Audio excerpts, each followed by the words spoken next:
नमस्कार, मैं डॉक्टर ऋचा वर्मा। आज हम बात करेंगे विटामिन डी के बारे में, लेकिन उसके बारे में जानने से पहले अगर अभी तक आपने हमारा चैनल सब्सक्राइब नहीं किया है तो सब्सक्राइब कर लीजिए। जी हाँ, विटामिन डी जिसके बारे में आपने सुना होगा कि वो तो हमें सन से मिल जाती है, उसके लिए हमें कुछ भी करने की जरूरत नहीं है।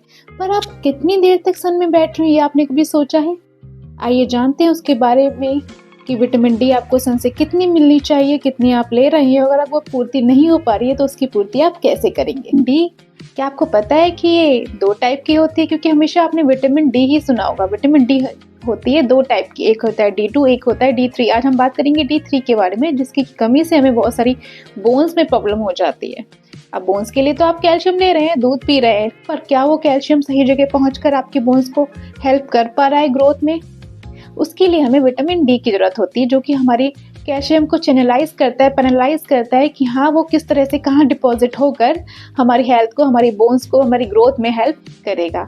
तो वो विटामिन डी हमें मिलता है सन से। लेकिन हम सनलाइट में बैठ के इतनी देर रहे हैं, सुबह से हम काम में लग जाते हैं अपने घर के और ऑफिस के, और अपने फ्लैट्स में बंद रहते हैं, अपने ऑफिस में बंद रहते हैं, तो विटामिन डी हमें शरीर को नहीं पहुंच रही है, जो कि हमें सन से मिलनी चाहिए। और अगर आप चाहते हैं कि वो दोपहर में आप धूप में बैठ जाएंगे उससे मिल जाएगी, तो ये भी पॉसिबल नहीं है। दोपहर में आने वाली किरणें अल्ट्रावायलेट तो पहुंचा देंगी, पर विटामिन डी आप तक नहीं पहुंचा पाएंगी।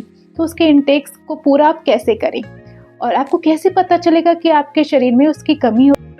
विटामिन डी का डेली इंटेक कितना होना चाहिए? ये होना चाहिए 400 to 600 इंटरनेशनल यूनिट्स। अगर इससे कम है तो आपके अंदर विटामिन डी की कमी है। अगर हम इसको चाहते हैं कि जानना कि विटामिन डी कितना कम है, उसके लिए हम विटामिन डी का टेस्ट करा लेते हैं। उससे आपके ब्लड टेस्ट से सैंपल लेके वो फटाफट आपको बता देंगे। अगर वो 30 से कम आ रहा है, दैट मीन्स आपके अंदर विटामिन डी की कमी है, और अगर उससे ज़्यादा है दैट मीन्स आप ठीक हैं। अब हम जानेंगे कि बिना टेस्ट कराए भी हम कैसे जान सकते हैं। तो मैं आपको कुछ लक्षण बता देती हूँ जो आपकी बॉडी में आपको दिखेंगे। सबसे पहला लक्षण होगा आपकी बोन्स में पेन रहेगा, मोस्टली बैक वाली बोन में, और घुटनों के दर्द आपको ज़्यादा प्रॉब्लम करेंगे। इसके अलावा आपको मस्कुलर पेन्स, आपकी मसल्स में भी, क्योंकि विटामिन डी का रोल होता है, तो आपको मस्कुलर पेन भी शुरू हो सकते हैं। आप जल्दी जल्दी थकने लगेंगे, कोई भी बीमारी जल्दी से ठीक नहीं होगी, फ्रिक्वेंटली आप बीमार पड़ते रहेंगे। इसके अलावा आपके मेंटल हेल्थ को भी विटामिन डी सफ़र कर देता है, तो आपको डिप्रेशन और एंजाइटी जैसी प्रॉब्लम्स भी फील हो सकती हैं। इसके अलावा आपको हेयर लॉस और स्किन डिजीज़ भी प्रॉब्लम कर सकती हैं। आपको कोई भी अगर चोट लग जाएगी या घाव हो जाएगा, वो भी जल्दी से जल्दी नहीं भरेगा।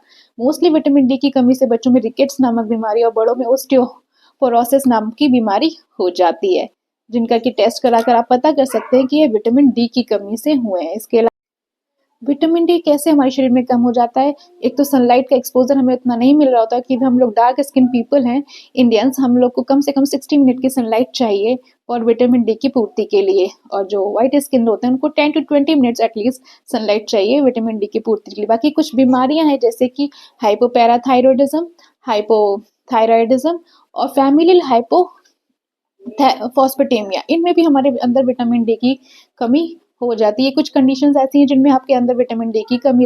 अब बात करते हैं ट्रीटमेंट की। अगर विटामिन डी की कमी है तो हमें उसका तुरंत ही ट्रीटमेंट कराना चाहिए। सबसे पहले डॉक्टर आपको मेडिसिन देगा, उसमें जो टैबलेट्स होंगी विटामिन डी की, उसकी पहली डोज होती है जो कि बूस्टर डोज होती है, जिसमें एटलीस्ट 60,000 इंटरनेशनल यूनिट आपको विटामिन डी की बूस्टर डोज दी जाएगी। इसके अलावा 8 वीक्स तक वो आपको सप्लीमेंट्स देते रहेंगे, और मेंटेनेंस डोज जो होती है वो दी जाएगी पर डे एटलीस्ट। अगर आप पर डे के हिसाब से ले रहे हैं तो 2000 यानी कि 2000 इंटरनेशनल यूनिट, और अगर आप मंथली ले रहे हैं तो 60,000 इंटरनेशनल यूनिट आपको विटामिन डी की दी जाएगी। हमारी क्लिनिक में भी आपको इंजेक्शंस भी फॉर्म में मिल जाएंगे। इंजेक्शन आपको मंथ में एक बार लगवाना पड़ेगा, उससे ही आपकी विटामिन डी की पूर्ति हो जाएगी। इसके अलावा आप घरेलू सप्लीमेंट्स अपना यूज़ करिए, जैसे कि मिल्क प्रोडक्ट्स जो होते हैं उनको लीजिए, सोया को लीजिए, और टोफू लीजिए, और ग्रीन वेजिटेबल और सीरियल्स अपने डाइट में बढ़ा दीजिए। उससे भी आपके काफ़ी सारे विटामिन डी की पूर्ति करेंगे। इसके अलावा आपको सप्लीमेंट्स लेने में कोई प्रॉब्लम नहीं होनी चाहिए, बिकॉज सप्लीमेंट कोई बीमारी की दवाइयाँ नहीं है जो आपको नुकसान पहुंचाएंगी। वो सप्लीमेंट जो आपके शरीर को चाहिए बस उसकी पूर्ति के लिए है, तो उनसे कोई नुकसान नहीं होगा।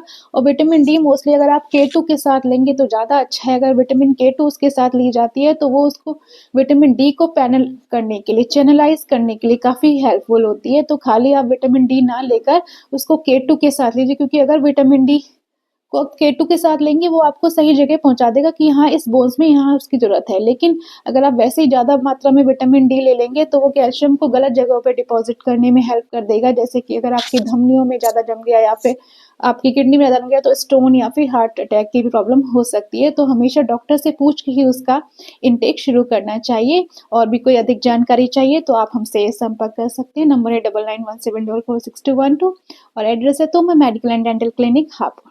Thank you.